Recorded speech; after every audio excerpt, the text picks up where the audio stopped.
I gotta be honest with you guys, learning this shotgun had its ups and downs, or to be more accurate, felt like I was on a roller coaster. Some days I would pop off, and on other days I felt like I couldn't hit a shot for the life of me. But once I learned what made this weapon tick, and how to bring consistency to the table, I started to get some serious results. So in this masterclass, I'm going to show you all the ins and outs of the 1887 shotgun, what type of playstyle that will give you the best chance of winning, how to use it on maps that highly favor ranged weapons, what specialization and gadgets to pair with it, and lastly, how to train with it so you can bring out its full potential on a daily basis. So before we get started, if you found this video informative, please don't forget to smash that like button before you leave. It's a small button for you, but makes a massive impact on my channel. It allows me to keep doing things that I'm doing and providing you with the best content possible. Also, subscribe and ring the notification bell for all things the finals. Let's get into it. Now, as we all know, if in the right hands, this shotgun is a beast close to mid-range. Pumping out 160 damage per second, it can demolish a medium and light with 2 shots in 0.58 seconds,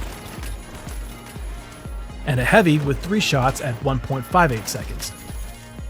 Now on paper, you'll see that this weapon doesn't really look that impressive, especially when comparing it to powerful weapons from other classes. However, what makes this weapon shine above the rest is that it provides you with the ability to run and gun in the truest sense, allowing you to utilize the movement speed of hip firing while also gaining the accuracy that aiming down sights would provide, allowing you to outmaneuver your opponent while punishing them for every shot missed with immense burst damage. But with all the good this weapon has to offer, it does have its drawbacks. First is the time to reload. I can't tell you how many times I left the opponent with a sliver of health because my reload animation would not allow me to fire. It's quite frustrating. But fortunately for us, until it is fixed, there is an easy way to work around it, and that is to melee cancel the animation, allowing you to fire the last shot needed to take down your opponent.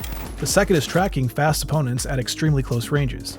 For example, a sword light using dash, or any one of the close range high damage weapons in their arsenal. If you're able to increase your efficiency in that area of tracking, everything else becomes easy with this weapon. In fact, I would go as far to say that this one aspect is what separates a good shotgun player from a great one. But don't worry, I've got a training routine later in this video that's going to help you step up your 1887 game, guaranteed. Before we jump into the practice range though, let's go over some important aspects, which is playstyle. Now, there are maps in this game that highly favor this weapon, giving you lots of opportunities to engage in close range combat, allowing you to use this gun as intended. However, there are maps with long corridors, a lot of open space with very little cover, and will provide very little opportunity organically to close the gap to eliminate your target. In these maps, the 2 important factors that you need are patience and mobility.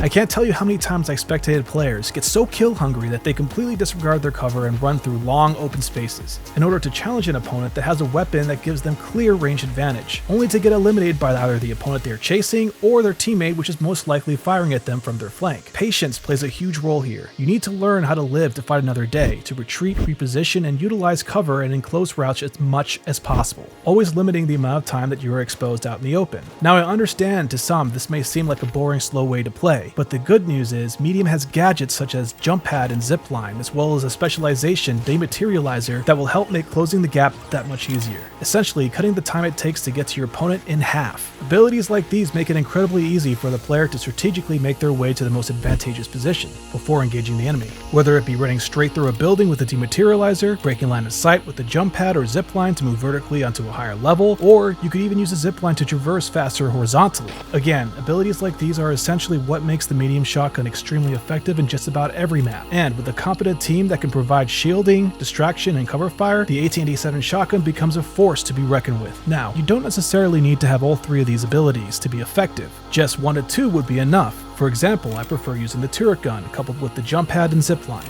Or you could even use the dematerializer to run straight through buildings. You can mix and match these abilities as you see fit, so that you can use the loadout that is most fitting to your playstyle. With that being said though, nothing I just mentioned will work for you if on average you are landing 40% of your shots per mag. This weapon rewards you for precision. Remember, you only have 6 bullets to get the job done, so you will be severely punished for any inaccuracies. Each missed shot will raise your TTK drastically, so before we hop into the firing range, I want you to keep a few things in mind. The first is to utilize hip fire for the entirety of this training routine, whether you are engaging in mid or close ranges. The reason being is because you do not receive any inaccuracy penalties when hip firing, and the bullet spread remains the same whether you are on hip fire or in ADS.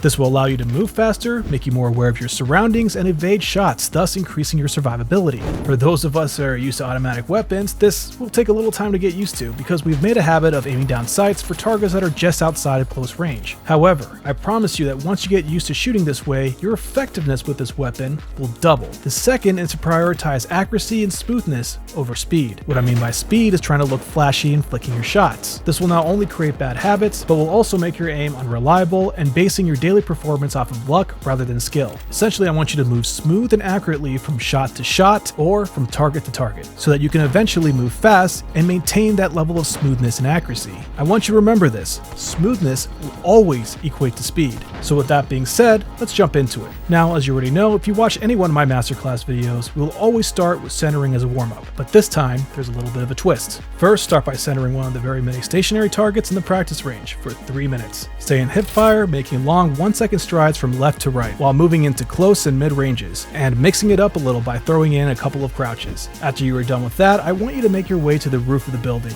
and spend 3 minutes here centering this light moving target at extremely close ranges, moving around it and trying to keep it in the center of the screen as much as possible. This warm-up and the scenario to follow are extremely important, because this weapon does not have a lot of weaknesses when it comes to close range engagements, but I promise you, the one bane to your existence when running this shotgun will be a competent light utilizing dash, coming in incredibly fast and close, thus forcing you to look down and track at that same speed. For most, this can prove to be very difficult in practice, because you are going to have to drastically increase your average tracking speed just to keep up. This is why we are warming up this aspect of centering, so that when the time comes, you are not left flustered and moving sporadically, but rather making shots like this, because you're already used to the rate at which the target is moving. Now let's move on to our first scenario and piggyback off this warm-up. I want you to keep centering the targets and only fire when you are at extremely close ranges, and not before, constantly moving and being as evasive as possible, eliminating 10 targets before moving on. The next scenario we'll be moving on to will be mid-range tracking, where we will use counter-strafing or mirroring on the first moving target, while maintaining centering while reloading and even in between shots. This will break the habit of moving the reticle away from the target after each shot, essentially flicking, as well as minimize the amount of micro adjustments needed before taking the next shot. Another thing to note is that mirroring makes it a lot easier to hit shots with the 1887. However, it makes you an easier target as well. So just keep that in mind when you get into engagements. Eliminate 10 targets with 2 to 3 shots before moving on. If that is not achieved, I want you to reload and start again. The next and final scenario for this weapon is quite important. Although this may seem like a target switching scenario, I want you to consider it as a target acquisition and click timing scenario. Like I said before, accuracy is essential for this weapon. If you are able to acquire and hit the target first, the likelihood that you will win the engagement increases drastically because of the amount of burst damage this shotgun can do. So what I want you to do is spend 5 minutes shooting the first moving target, then acquiring either one of the light targets to the left or the heavy target to the right, shooting one of them, and then transitioning back to the first moving target. Please prioritize smoothness and accuracy over everything else in this exercise. If you trust the process, I promise you the speed will come. And that just about wraps things up. I hope you guys enjoyed this video as much as I enjoyed making it. I'll be honest with you, at first taking up this weapon felt like a daunting task, but as time went on, this slowly became one of my favorite and most satisfying weapons to use. If you found this video informative, please don't forget to smash that like button. It really helps out the channel. Don't forget to subscribe for all things to finals. I'll see you guys next time. Peace.